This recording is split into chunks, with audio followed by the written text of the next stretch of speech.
With Vermont's current use program, if somebody agrees to have a forest management plan and agrees not to develop their property, then their forest land and agricultural land can be assessed at its use value instead of its fair market value.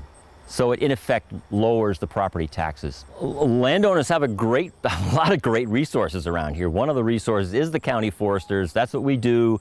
Again, work for the Vermont Department of Forest, Parks and Recreation. You can find us online. Contact one of the county foresters, and that's a good way to get the conversation started.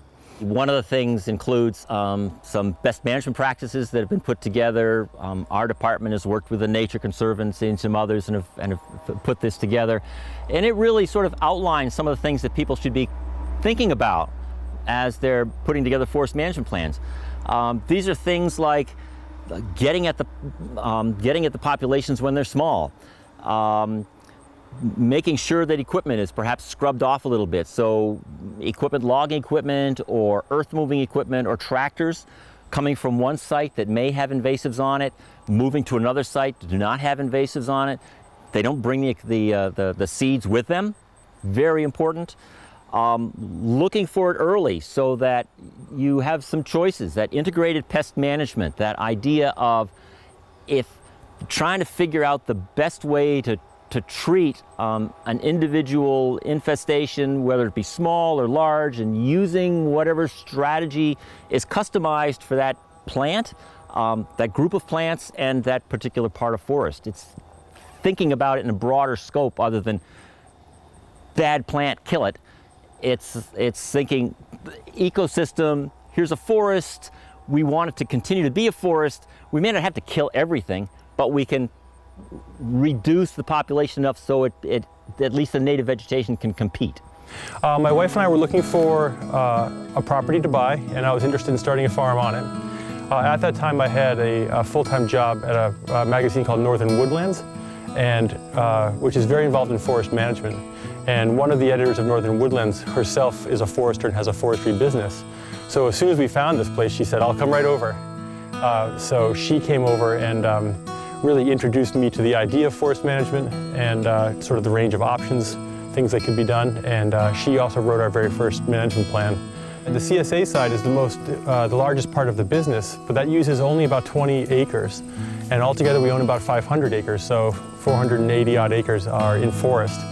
We have a management plan in place for a variety of reasons. One is it's a relatively large parcel. We're also in the current use program for forest management. We also have an easement with our local land trust. So for a variety of reasons we have a forest management plan, but you would have one anyway, I think, even without those requirements, for a couple of reasons, especially related to the question of invasives, which is generally speaking in large parts of the region, we're still early in the process. So it's still the time that we can be proactive and make a big difference. And so it's important to me to feel like we're doing our bit to make sure that on our land that we're sort of ahead of the curve. And then partly too, it's neighbors doing it for each other too, because if you have half of the neighborhood working on the issue and the other half isn't, it's going to make it more difficult because the invasives will have sort of that sanctuary on the other properties. So partly it's about helping the neighborhood. Partly it's about looking down the road. If this process is allowed to unfold over decades, then we're going to lose some of our native plants. We're going to lose some of the valuable species.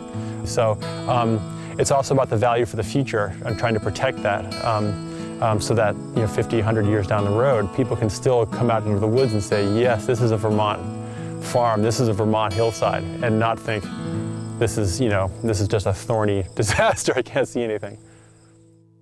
There's lots of ways you can get involved with this issue. One way is just to go out there and learn what the plants are. There's many workshops held throughout the state over the course of the year by different groups, whether it's the Nature Conservancy, the state, even garden clubs. In the last year we offered 4 workshops based on the Forestry Best Management Practices, which is a manual that we pulled together with all of these partners that outline many of the steps that landowners and land managers can take for the prevention and management of terrestrial invasive plants. We also offer workshops to gardening clubs, to universities, college students.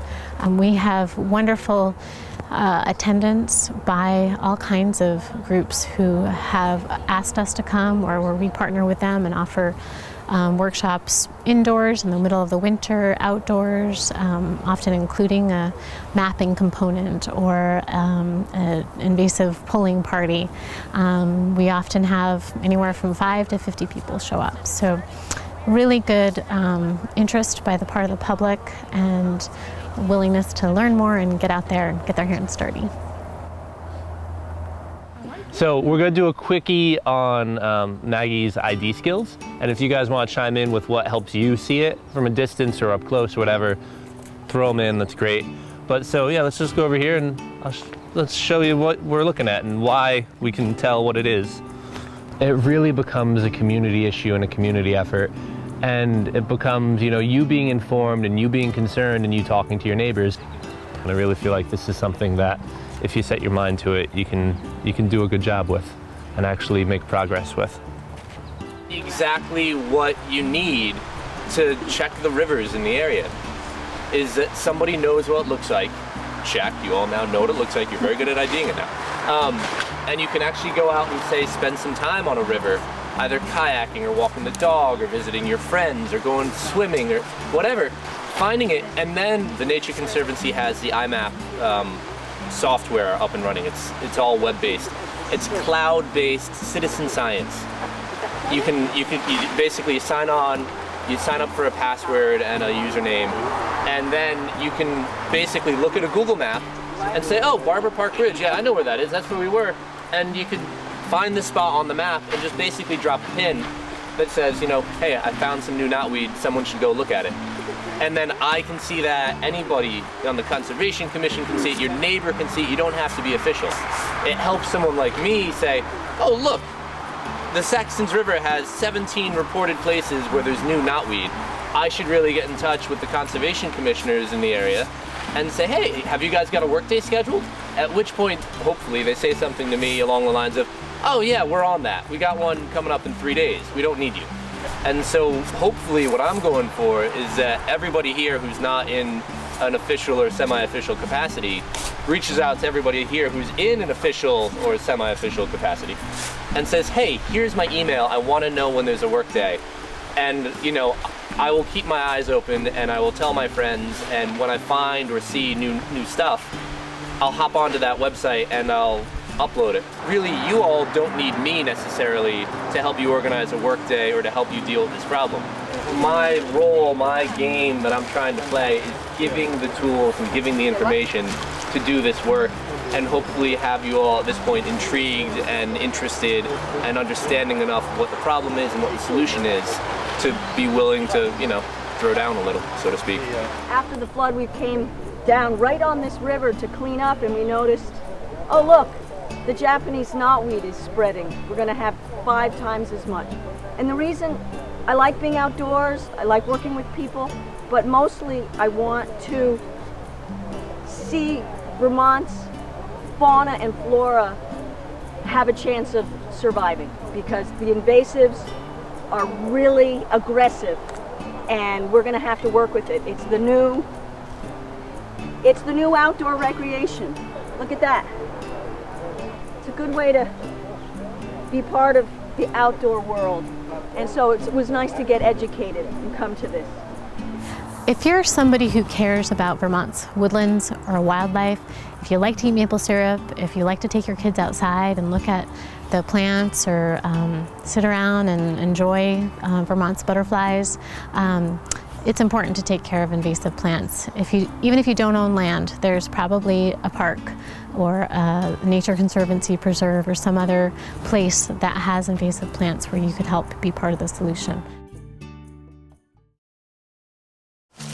A lot of people say it's an impossible task. And the moment you give up, it wins. So you do what you can. I know I'm not going to get rid of everything, but this plant's going to be a little less active next year because I did this one. And if I keep these berries from becoming other plants, that's a plus.